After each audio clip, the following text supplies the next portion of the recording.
Genesis 21. Now the Lord was gracious to Sarah as he had said, and the Lord did for Sarah what he had promised. Sarah became pregnant and bore a son to Abraham in his old age, at the very time God had promised him. Abraham gave the name Isaac to the son Sarah bore him. When his son Isaac was 8 days old, Abraham circumcised him as God commanded him. Abraham was 100 years old when his son Isaac was born to him. Sarah said, "God has brought me laughter, and everyone who hears about this will laugh with me." And she added, "Who would have said to Abraham that Sarah would nurse children? Yet I have borne him a son in his old age."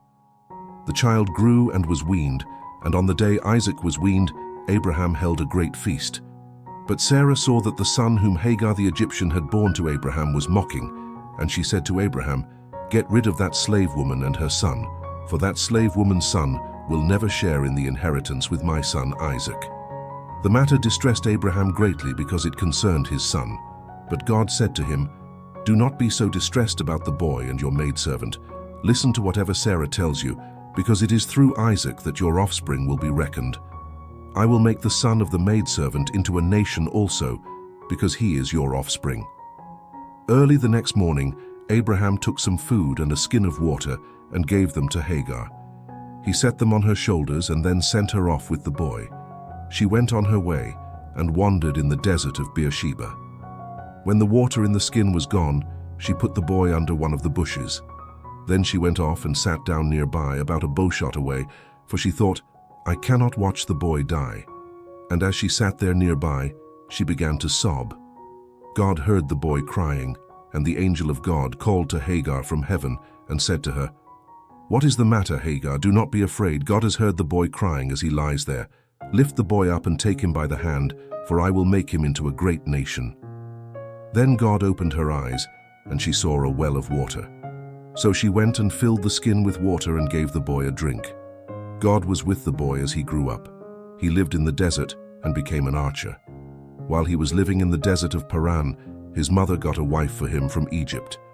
At that time Abimelech and Phicol, the commander of his forces, said to Abraham, "God is with you in everything you do. Now swear to me here before God that you will not deal falsely with me or my children or my descendants. Show to me in the country where you are living as an alien the same kindness I have shown to you." Abraham said, "I swear it." Then Abraham complained to Abimelech about a well of water that Abimelech's servants had seized. But Abimelech said, "I don't know who has done this. You did not tell me, and I heard about it only today." So Abraham brought sheep and cattle and gave them to Abimelech, and the two men made a treaty.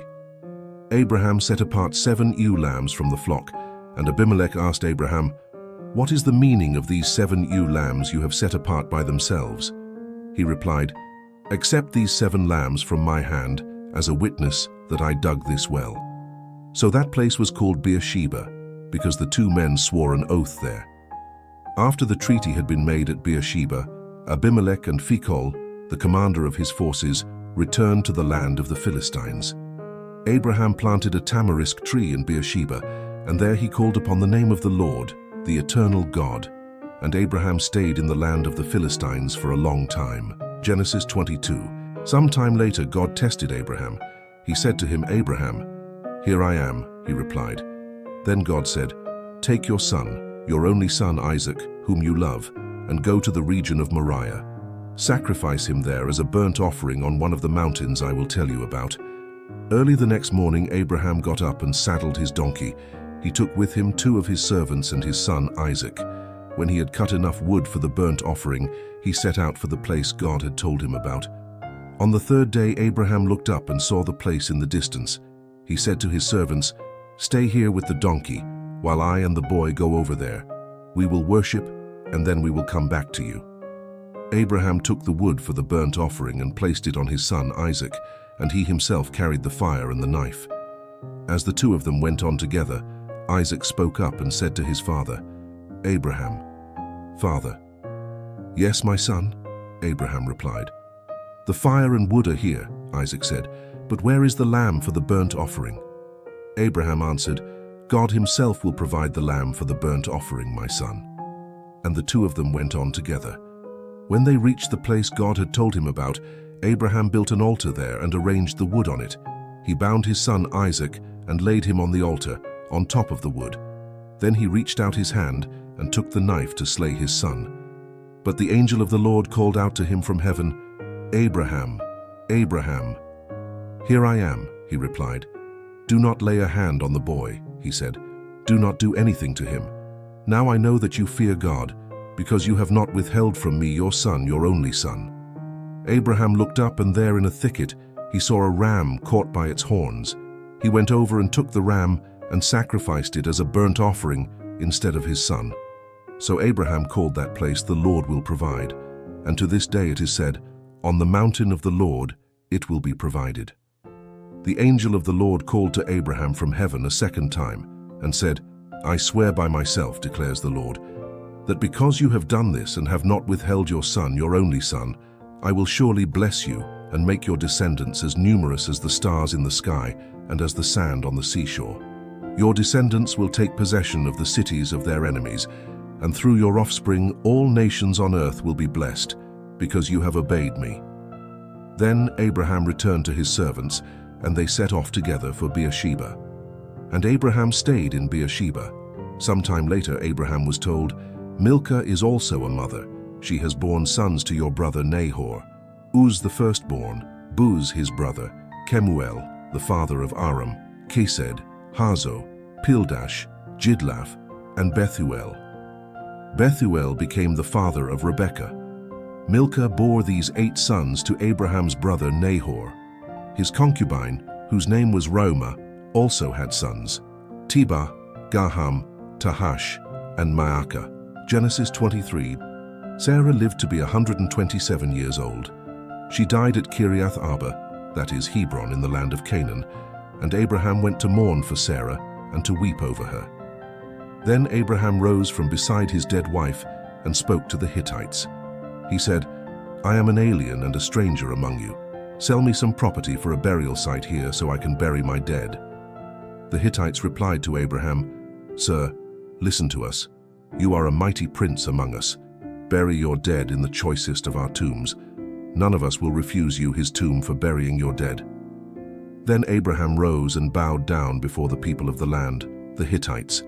He said to them, "If you are willing to let me bury my dead, then listen to me and intercede with Ephron son of Zohar on my behalf. So he will sell me the cave of Machpelah, which belongs to him and is at the end of his field. Ask him to sell it to me for the full price as a burial site among you." Ephron the Hittite was sitting among his people, and he replied to Abraham in the hearing of all the Hittites who had come to the gate of his city, "No, my lord," he said, "listen to me. I give you the field, and I give you the cave that is in it. I give it to you in the presence of my people. Bury your dead." Again Abraham bowed down before the people of the land, and he said to Ephron in their hearing, "Listen to me, if you will. I will pay the price of the field. Accept it from me so I can bury my dead there." Ephron answered Abraham, "Listen to me, my lord. The land is worth 400 shekels of silver, but what is that between me and you? Bury your dead." Abraham agreed to Ephron's terms and weighed out for him the price he had named in the hearing of the Hittites, 400 shekels of silver, according to the weight current among the merchants. So Ephron's field in Machpelah near Mamre, both the field and the cave in it, and all the trees within the borders of the field, was deeded to Abraham as his property in the presence of all the Hittites who had come to the gate of the city. Afterward Abraham buried his wife Sarah in the cave in the field of Machpelah near Mamre, which is at Hebron, in the land of Canaan. So the field and the cave in it were deeded to Abraham by the Hittites as a burial site. Genesis 24. Abraham was now old and well advanced in years, and the Lord had blessed him in every way. He said to the chief servant in his household, the one in charge of all that he had, "Put your hand under my thigh. I want you to swear by the Lord, the God of heaven and the God of earth, that you will not get a wife for my son from the daughters of the Canaanites, among whom I am living, but will go to my country and my own relatives and get a wife for my son Isaac." The servant asked him, "What if the woman is unwilling to come back with me to this land? Shall I then take your son back to the country you came from?" "Make sure that you do not take my son back there," Abraham said. The the God of heaven, who brought me out of my father's household and my native land, and who spoke to me and promised me on oath, saying, 'To your offspring I will give this land. He will send his angel before you, so that you can get a wife for my son from there. If the woman is unwilling to come back with you, then you will be released from this oath of mine. Only do not take my son back there.' So the servant put his hand under the thigh of his master Abraham and swore an oath to him concerning this matter. Then the servant took 10 of his master's camels and left, taking with him all kinds of good things from his master. He set out for Aram Naharaim and made his way to the town of Nahor. He had the camels kneel down near the well outside the town. It was toward evening, the time the women go out to draw water. Then he prayed, 'O Lord, God of my master Abraham, give me success today and show kindness to my master Abraham. See, I am standing beside this spring, and the daughters of the townspeople are coming out to draw water. May it be that when I say to a girl, 'Please let down your jar that I may have a drink,' and she says, 'Drink, and I'll water your camels too,' let her be the one you have chosen for your servant Isaac. By this I will know that you have shown kindness to my master." Before he had finished praying, Rebekah came out with her jar on her shoulder. She was the daughter of Bethuel son of Milcah, who was the wife of Abraham's brother Nahor. The girl was very beautiful, a virgin. No man had ever lain with her. She went down to the spring, filled her jar, and came up again. The servant hurried to meet her and said, "Please give me a little water from your jar." "Drink, my lord," she said, and quickly lowered the jar to her hands and gave him a drink. After she had given him a drink, she said, "I'll draw water for your camels too until they have finished drinking." So she quickly emptied her jar into the trough, ran back to the well to draw more water, and drew enough for all his camels. Without saying a word, the man watched her closely to learn whether or not the Lord had made his journey successful. When the camels had finished drinking, the man took out a gold nose ring, weighing a beka, and 2 gold bracelets, weighing 10 shekels. Then he asked, "Whose daughter are you? Please tell me, is there room in your father's house for us to spend the night?" She answered him, "I am the daughter of Bethuel, the son that Milcah bore to Nahor." And she added, "We have plenty of straw and fodder, as well as room for you to spend the night." Then the man bowed down and worshipped the Lord, saying, "Praise be to the Lord, the God of my master Abraham, who has not abandoned his kindness and faithfulness to my master. As for me, the Lord has led me on the journey to the house of my master's relatives." The girl ran and told her mother's household about these things. Now Rebekah had a brother named Laban, and he hurried out to the man at the spring. As soon as he had seen the nose ring and the bracelets on his sister's arms, and had heard Rebekah tell what the man said to her, he went out to the man and found him standing by the camels near the spring. "Come, you who are blessed by the Lord," he said. "Why are you standing out here? I have prepared the house and a place for the camels." So the man went to the house, and the camels were unloaded. Straw and fodder were brought for the camels, and water for him and his men to wash their feet. Then food was set before him, but he said, "I will not eat until I have told you what I have to say." "Then tell us," Laban said. So he said, "I am Abraham's servant. The Lord has blessed my master abundantly, and he has become wealthy. He has given him sheep and cattle, silver and gold, men servants and maidservants, and camels and donkeys. My master's wife Sarah has borne him a son in her old age, and he has given him everything he owns. And my master made me swear an oath and said, 'You must not get a wife for my son from the daughters of the Canaanites, in whose land I live, but go to my father's family and to my own clan, and get a wife for my son.' Then I asked my master, 'What if the woman will not come back with me?' He replied, 'The Lord, before whom I have walked, will send his angel with you and make your journey a success, so that you can get a wife for my son from my own clan and from my father's family. Then, when you go to my clan, you will be released from my oath, even if they refuse to give her to you. You will be released from my oath.' When I came to the spring today, I said, 'O Lord God of my master Abraham, if you will, please grant success to the journey on which I have come. See, I am standing beside this spring. If a maiden comes out to draw water and I say to her, "Please let me drink a little water from your jar," and if she says to me, "Drink, and I'll draw water for your camels too," let her be the one the Lord has chosen for my master's son." Before I finished praying in my heart, Rebekah came out with her jar on her shoulder. She went down to the spring and drew water, and I said to her, "Please give me a drink." She quickly lowered her jar from her shoulder and said, "Drink, and I'll water your camels too." So I drank, and she watered the camels also. I asked her, "Whose daughter are you?" She said, "The daughter of Bethuel, son of Nahor, whom Milcah bore to him."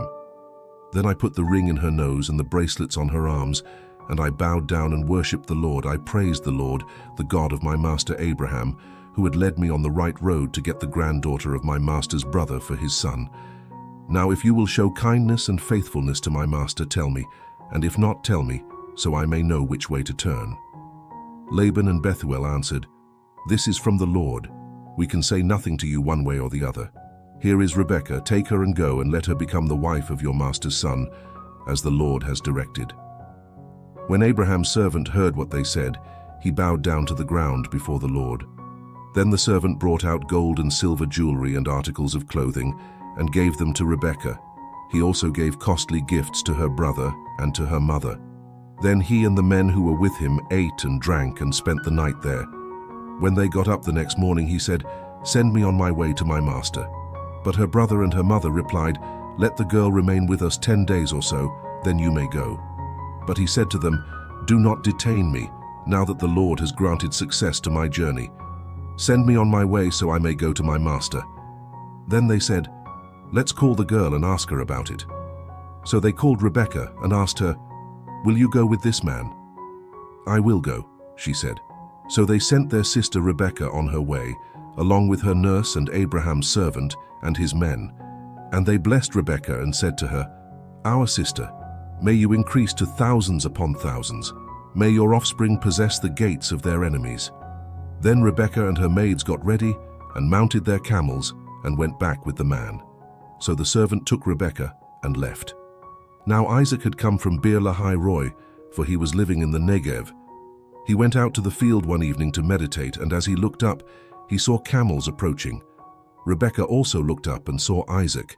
She got down from her camel and asked the servant, "Who is that man in the field coming to meet us?" "He is my master," the servant answered. So she took her veil and covered herself. Then the servant told Isaac all he had done. Isaac brought her into the tent of his mother Sarah, and he married Rebekah. So she became his wife, and he loved her. And Isaac was comforted after his mother's death. Genesis 25. Abraham took another wife, whose name was Keturah. She bore him Zimran, Jokshan, Medan, Midian, Ishbak, and Shua. Jokshan was the father of Sheba and Dedan. The descendants of Dedan were the Ashurites, the Letushites, and the Leomites. The sons of Midian were Ephah, Hanok, Abida, and Eldah. All these were descendants of Keturah. Abraham left everything he owned to Isaac. But while he was still living, he gave gifts to the sons of his concubines and sent them away from his son Isaac to the land of the east. Altogether, Abraham lived 175 years. Then Abraham breathed his last and died at a good old age, an old man and full of years, and he was gathered to his people. His sons Isaac and Ishmael buried him in the cave of Machpelah near Mamre, in the field of Ephron, son of Zohar the Hittite, the field Abraham had bought from the Hittites. There Abraham was buried with his wife Sarah. After Abraham's death, God blessed his son Isaac, who then lived near Beer Lahai Roi. This is the account of Abraham's son Ishmael, whom Sarah's maidservant, Hagar the Egyptian, bore to Abraham. These are the names of the sons of Ishmael, listed in the order of their birth: Nebaioth, the firstborn of Ishmael, Kedar, Adbeel, Mibsam, Mishma, Dumah, Massa, Hadad, Tema, Jetur, Naphish, and Kedemah. These were the sons of Ishmael, and these are the names of the 12 tribal rulers, according to their settlements and camps. Altogether, Ishmael lived 137 years. He breathed his last and died, and he was gathered to his people. His descendants settled in the area from Havilah to Shur, near the border of Egypt, as you go toward Ashur, and they lived in hostility toward all their brothers. This is the account of Abraham's son Isaac. Abraham became the father of Isaac, and Isaac was 40 years old when he married Rebekah, daughter of Bethuel the Aramean from Paddan Aram, and sister of Laban the Aramean. Isaac prayed to the Lord on behalf of his wife because she was barren. The Lord answered his prayer, and his wife Rebekah became pregnant. The babies jostled each other within her, and she said, "Why is this happening to me?" So she went to inquire of the Lord. The Lord said to her, "Two nations are in your womb, and two peoples from within you will be separated. One people will be stronger than the other, and the older will serve the younger." When the time came for her to give birth, there were twin boys in her womb. The first to come out was red, and his whole body was like a hairy garment. So they named him Esau. After this, his brother came out, with his hand grasping Esau's heel, so he was named Jacob. Isaac was 60 years old when Rebekah gave birth to them. The boys grew up, and Esau became a skillful hunter, a man of the open country, while Jacob was a quiet man, staying among the tents. Isaac, who had a taste for wild game, loved Esau, but Rebekah loved Jacob. Once when Jacob was cooking some stew, Esau came in from the open country, famished. He said to Jacob, "Quick, let me have some of that red stew. I'm famished." That is why he was also called Edom. Jacob replied, "First, sell me your birthright." "Look, I'm about to die," Esau said. "What good is the birthright to me?" But Jacob said, "Swear to me first." So he swore an oath to him, selling his birthright to Jacob. Then Jacob gave Esau some bread and some lentil stew. He ate and drank and then got up and left. So Esau despised his birthright. Genesis 26. Now there was a famine in the land, besides the earlier famine of Abraham's time, and Isaac went to Abimelech, king of the Philistines, in Gerar. The Lord appeared to Isaac and said, "Do not go down to Egypt. Live in the land where I tell you to live. Stay in this land for a while, and I will be with you and will bless you. For to you and your descendants I will give all these lands, and will confirm the oath I swore to your father Abraham. I will make your descendants as numerous as the stars in the sky, and will give them all these lands. And through your offspring all nations on earth will be blessed, because Abraham obeyed me and kept my requirements, my commands, my decrees, and my laws." So Isaac stayed in Gerar. When the men of that place asked him about his wife, he said, "She is my sister," because he was afraid to say, "She is my wife." He thought, "The men of this place might kill me on account of Rebekah, because she is beautiful." When Isaac had been there a long time, Abimelech, king of the Philistines, looked down from a window and saw Isaac caressing his wife Rebekah. So Abimelech summoned Isaac and said, "She is really your wife. Why did you say she is my sister?" Isaac answered him, "Because I thought I might lose my life on account of her." Then Abimelech said, "What is this you have done to us? One of the men might well have slept with your wife, and you would have brought guilt upon us." So Abimelech gave orders to all the people, "Anyone who molests this man or his wife shall surely be put to death." Isaac planted crops in that land, and the same year reaped 100-fold, because the Lord blessed him. The man became rich, and his wealth continued to grow until he became very wealthy. He had so many flocks and herds and servants that the Philistines envied him. So all the wells that his father's servants had dug in the time of his father Abraham, the Philistines stopped up, filling them with earth. Then Abimelech said to Isaac, "Move away from us. You have become too powerful for us." So Isaac moved away from there and encamped in the valley of Gerar and settled there. Isaac reopened the wells that had been dug in the time of his father Abraham, which the Philistines had stopped up after Abraham died, and he gave them the same names his father had given them. Isaac's servants dug in the valley and discovered a well of fresh water there. But the herdsmen of Gerar quarreled with Isaac's herdsmen and said, "The water is ours." So he named the well Esek, because they disputed with him. Then they dug another well, but they quarreled over that one also, so he named it Sitnah. He moved on from there and dug another well, and no one quarreled over it. He named it Rehoboth, saying, "Now the Lord has given us room, and we will flourish in the land." From there he went up to Beersheba. That night the Lord appeared to him and said, "I am the God of your father Abraham. Do not be afraid, for I am with you. I will bless you and will increase the number of your descendants for the sake of my servant Abraham." Isaac built an altar there and called on the name of the Lord.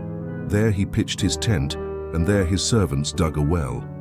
Meanwhile Abimelech had come to him from Gerar, with Ahuzath his personal advisor, and Phicol the commander of his forces. Isaac asked them, "Why have you come to me, since you were hostile to me and sent me away?" They answered, "We saw clearly that the Lord was with you, so we said, there ought to be a sworn agreement between us and you. Let us make a treaty with you, that you will do us no harm, just as we did not molest you, but always treated you well and sent you away in peace. And now you are blessed by the Lord." Isaac then made a feast for them, and they ate and drank. Early the next morning the men swore an oath to each other. Then Isaac sent them on their way, and they left him in peace. That day Isaac's servants came and told him about the well they had dug. They said, "We've found water." He called it Shibah, and to this day the name of the town has been Beersheba. When Esau was 40 years old, he married Judith, daughter of Beeri the Hittite, and also Basemath, daughter of Elon the Hittite. They were a source of grief to Isaac and Rebekah. Genesis 27. When Isaac was old and his eyes were so weak that he could no longer see, he called for Esau his older son and said to him, "My son." "Here I am," he answered. Isaac said, "I am now an old man and don't know the day of my death. Now then, get your weapons, your quiver and bow, and go out to the open country to hunt some wild game for me. Prepare me the kind of tasty food I like and bring it to me to eat, so that I may give you my blessing before I die." Now Rebekah was listening as Isaac spoke to his son Esau. When Esau left for the open country to hunt game and bring it back, Rebekah said to her son Jacob, "Look, I overheard your father say to your brother Esau, 'Bring me some game and prepare me some tasty food to eat, so that I may give you my blessing in the presence of the Lord before I die. Now my son, listen carefully and do what I tell you. Go out to the flock and bring me 2 choice young goats, so I can prepare some tasty food for your father, just the way he likes it. Then take it to your father to eat, so that he may give you his blessing before he dies." Jacob said to Rebekah his mother, "But my brother Esau is a hairy man, and I'm a man with smooth skin. What if my father touches me? I would appear to be tricking him and would bring down a curse on myself rather than a blessing." His mother said to him, "My son, let the curse fall on me. Just do what I say, go and get them for me." So he went and got them and brought them to his mother, and she prepared some tasty food, just the way his father liked it. Then Rebekah took the best clothes of Esau, her older son, which she had in the house, and put them on her younger son Jacob. She also covered his hands and the smooth part of his neck with the goat skins. Then she handed to her son Jacob the tasty food and the bread she had made. He went to his father and said, "My father." "Yes, my son," he answered. "Who is it?" Jacob said to his father, "I am Esau, your firstborn. I have done as you told me. Please sit up and eat some of my game so that you may give me your blessing." Isaac asked his son, "How did you find it so quickly, my son?" "The Lord your God gave me success," he replied. Then Isaac said to Jacob, "Come near so I can touch you, my son, to know whether you really are my son Esau or not." Jacob went close to his father Isaac, who touched him and said, "The voice is the voice of Jacob, but the hands are the hands of Esau." He did not recognize him, for his hands were hairy like those of his brother Esau. So he blessed him. "Are you really my son Esau?" he asked. "I am," he replied. Then he said, "My son, bring me some of your game to eat, so that I may give you my blessing." Jacob brought it to him, and he ate, and he brought some wine, and he drank. Then his father Isaac said to him, "Come here, my son, and kiss me." So he went to him and kissed him. When Isaac caught the smell of his clothes, he blessed him and said, "Ah, the smell of my son is like the smell of a field that the Lord has blessed. May God give you of heaven's dew and of earth's richness, an abundance of grain and new wine. May nations serve you, and peoples bow down to you. Be Lord over your brothers, and may the sons of your mother bow down to you. May those who curse you be cursed, and those who bless you be blessed." After Isaac finished blessing him, and Jacob had scarcely left his father's presence, his brother Esau came in from hunting. He too prepared some tasty food and brought it to his father. Then he said to him, "My father, sit up and eat some of my game, so that you may give me your blessing." His father Isaac asked him, "Who are you?" "I am your son," he answered, "your firstborn Esau."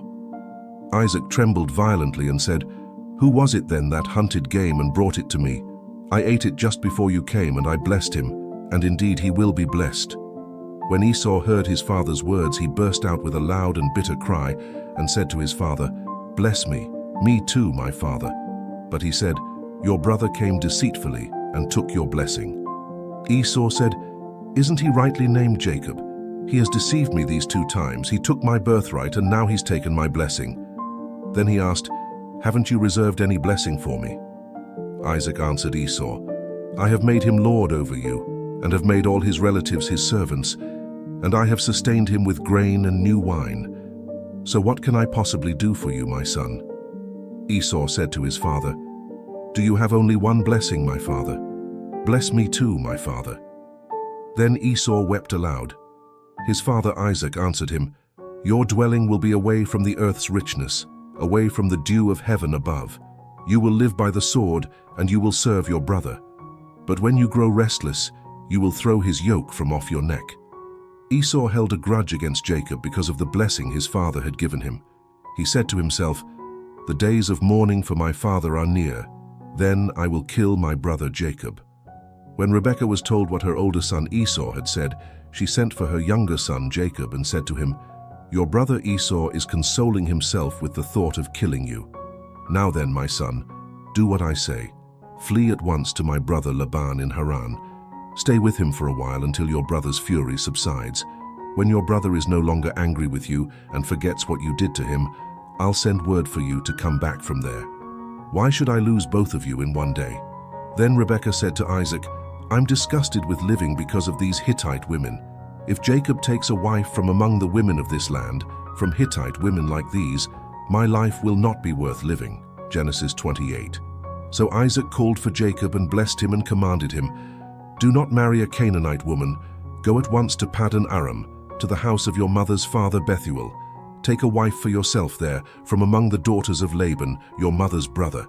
May God Almighty bless you and make you fruitful and increase your numbers until you become a community of peoples. May he give you and your descendants the blessing given to Abraham, so that you may take possession of the land where you now live as an alien, the land God gave to Abraham." Then Isaac sent Jacob on his way, and he went to Paddan Aram, to Laban son of Bethuel the Aramean, the brother of Rebekah, who was the mother of Jacob and Esau. Now Esau learned that Isaac had blessed Jacob and had sent him to Paddan Aram to take a wife from there, and that when he blessed him, he commanded him, "Do not marry a Canaanite woman," and that Jacob had obeyed his father and mother and had gone to Paddan Aram. Esau then realized how displeasing the Canaanite women were to his father Isaac. So he went to Ishmael and married Mahalath, the sister of Nebaioth and daughter of Ishmael son of Abraham, in addition to the wives he already had. Jacob left Beersheba and set out for Haran.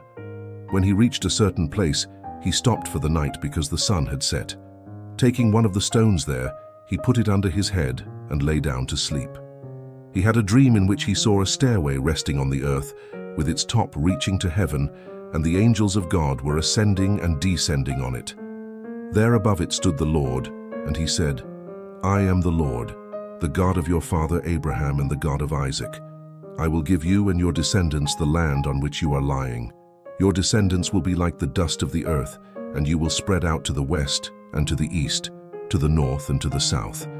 All peoples on earth will be blessed through you and your offspring. I am with you and will watch over you wherever you go, and I will bring you back to this land. I will not leave you until I have done what I have promised you." When Jacob awoke from his sleep, he thought, "Surely the Lord is in this place, and I was not aware of it." He was afraid and said, "How awesome is this place! This is none other than the house of God. This is the gate of heaven." Early the next morning, Jacob took the stone he had placed under his head and set it up as a pillar and poured oil on top of it. He called that place Bethel, though the city used to be called Luz. Then Jacob made a vow, saying, "If God will be with me and will watch over me on this journey I am taking, and will give me food to eat and clothes to wear, so that I return safely to my father's house, then the Lord will be my God. And this stone that I have set up as a pillar will be God's house, and of all that you give me, I will give you a tenth." Genesis 29. Then Jacob continued on his journey, and came to the land of the eastern peoples. There he saw a well in the field, with 3 flocks of sheep lying near it, because the flocks were watered from that well. The stone over the mouth of the well was large. When all the flocks were gathered there, the shepherds would roll the stone away from the well's mouth and water the sheep. Then they would return the stone to its place over the mouth of the well. Jacob asked the shepherds, "My brothers, where are you from?" "We're from Haran," they replied. He said to them, "Do you know Laban, Nahor's grandson?" "Yes, we know him," they answered. Then Jacob asked them, "Is he well?" "Yes, he is," they said, "and here comes his daughter Rachel with the sheep." "Look," he said, "the sun is still high. It is not time for the flocks to be gathered. Water the sheep and take them back to pasture." "We can't," they replied, "until all the flocks are gathered and the stone has been rolled away from the mouth of the well. Then we will water the sheep." While he was still talking with them, Rachel came with her father's sheep, for she was a shepherdess. When Jacob saw Rachel, daughter of Laban, his mother's brother, and Laban's sheep, he went over and rolled the stone away from the mouth of the well and watered his uncle's sheep. Then Jacob kissed Rachel and began to weep aloud. He had told Rachel that he was a relative of her father and a son of Rebekah. So she ran and told her father. As soon as Laban heard the news about Jacob, his sister's son, he hurried to meet him. He embraced him and kissed him and brought him to his home. And there Jacob told him all these things. Then Laban said to him, "You are my own flesh and blood." After Jacob had stayed with him for a whole month, Laban said to him, "Just because you are a relative of mine, should you work for me for nothing? Tell me what your wages should be." Now Laban had 2 daughters. The name of the older was Leah, and the name of the younger was Rachel. Leah had weak eyes, but Rachel was lovely in form and beautiful. Jacob was in love with Rachel and said, "I'll work for you 7 years in return for your younger daughter Rachel." Laban said, "It's better that I give her to you than to some other man. Stay here with me." So Jacob served 7 years to get Rachel, but they seemed like only a few days to him because of his love for her. Then Jacob said to Laban, "Give me my wife. My time is completed, and I want to lie with her." So Laban brought together all the people of the place and gave a feast. But when evening came, he took his daughter Leah and gave her to Jacob, and Jacob lay with her. And Laban gave his servant girl Zilpah to his daughter as her maidservant. When morning came, there was Leah. So Jacob said to Laban, "What is this you have done to me? I served you for Rachel, didn't I? Why have you deceived me?" Laban replied, "It is not our custom here to give the younger daughter in marriage before the older one. Finish this daughter's bridal week. Then we will give you the younger one also, in return for another 7 years of work." And Jacob did so. He finished the week with Leah, and then Laban gave him his daughter Rachel to be his wife.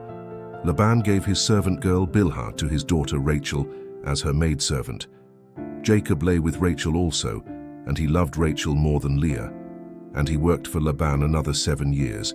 When the Lord saw that Leah was not loved, he opened her womb, but Rachel was barren. Leah became pregnant and gave birth to a son. She named him Reuben, for she said, "It is because the Lord has seen my misery. Surely my husband will love me now." She conceived again, and when she gave birth to a son, she said, "Because the Lord heard that I am not loved, he gave me this one too." So she named him Simeon. Again she conceived, and when she gave birth to a son, she said, "Now at last my husband will become attached to me, because I have borne him 3 sons." So he was named Levi. She conceived again, and when she gave birth to a son, she said, "This time I will praise the Lord." So she named him Judah. Then she stopped having children. Genesis 30. When Rachel saw that she was not bearing Jacob any children, she became jealous of her sister. So she said to Jacob, "Give me children, or I'll die." Jacob became angry with her and said, "Am I in the place of God, who has kept you from having children?" Then she said, "Here is Bilhah, my maidservant. Sleep with her so that she can bear children for me, and that through her I too can build a family." So she gave him her servant Bilhah as a wife. Jacob slept with her, and she became pregnant and bore him a son. Then Rachel said, "God has vindicated me. He has listened to my plea and given me a son." Because of this, she named him Dan. Rachel's servant Bilhah conceived again. and bore Jacob a second son. Then Rachel said, "I have had a great struggle with my sister, and I have won." So she named him Naphtali. When Leah saw that she had stopped having children, she took her maidservant Zilpah and gave her to Jacob as a wife. Leah's servant Zilpah bore Jacob a son. Then Leah said, "What good fortune!" So she named him Gad. Leah's servant Zilpah bore Jacob a second son. Then Leah said, "How happy I am! The women will call me happy." So she named him Asher. During wheat harvest, Reuben went out into the fields and found some mandrake plants, which he brought to his mother Leah. Rachel said to Leah, "Please give me some of your son's mandrakes." But she said to her, "Wasn't it enough that you took away my husband? Will you take my son's mandrakes too?" "Very well," Rachel said. "He can sleep with you tonight in return for your son's mandrakes." So when Jacob came in from the fields that evening, Leah went out to meet him. "You must sleep with me," she said. "I have hired you with my son's mandrakes." So he slept with her that night. God listened to Leah, and she became pregnant and bore Jacob a fifth son. Then Leah said, "God has rewarded me for giving my maidservant to my husband." So she named him Issachar. Leah conceived again and bore Jacob a sixth son. Then Leah said, "God has presented me with a precious gift. This time my husband will treat me with honor, because I have borne him 6 sons." So she named him Zebulun. Sometime later she gave birth to a daughter and named her Dinah. Then God remembered Rachel. He listened to her and opened her womb. She became pregnant and gave birth to a son and said, "God has taken away my disgrace." She named him Joseph and said, "May the Lord add to me another son." After Rachel gave birth to Joseph, Jacob said to Laban, "Send me on my way so I can go back to my own homeland. Give me my wives and children for whom I have served you, and I will be on my way. You know how much work I've done for you." But Laban said to him, "If I have found favor in your eyes, please stay. I have learned by divination that the Lord has blessed me because of you." He added, "Name your wages, and I will pay them."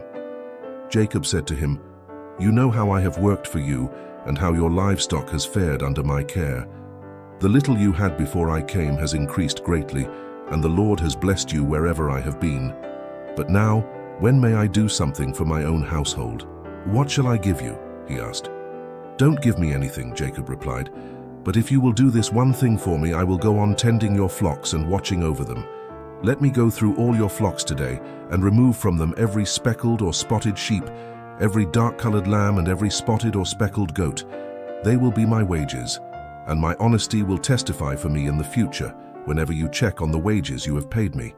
Any goat in my possession that is not speckled or spotted, or any lamb that is not dark-colored, will be considered stolen." "Agreed," said Laban. "Let it be as you have said." That same day, he removed all the male goats that were streaked or spotted, and all the speckled or spotted female goats, all that had white on them, and all the dark-colored lambs, and he placed them in the care of his sons. Then he put a 3-day journey between himself and Jacob, while Jacob continued to tend the rest of Laban's flocks. Jacob, however, took fresh-cut branches from poplar, almond, and plane trees, and made white stripes on them by peeling the bark and exposing the white inner wood of the branches.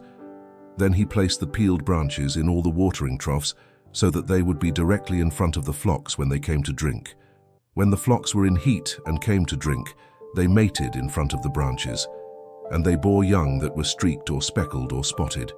Jacob set apart the young of the flock by themselves, but made the rest face the streaked and dark-colored animals that belonged to Laban. Thus he made separate flocks for himself, and did not put them with Laban's animals. Whenever the stronger females were in heat, Jacob would place the branches in the troughs in front of the animals, so they would mate near the branches. But if the animals were weak, he would not place them there. So the weak animals went to Laban and the strong ones to Jacob.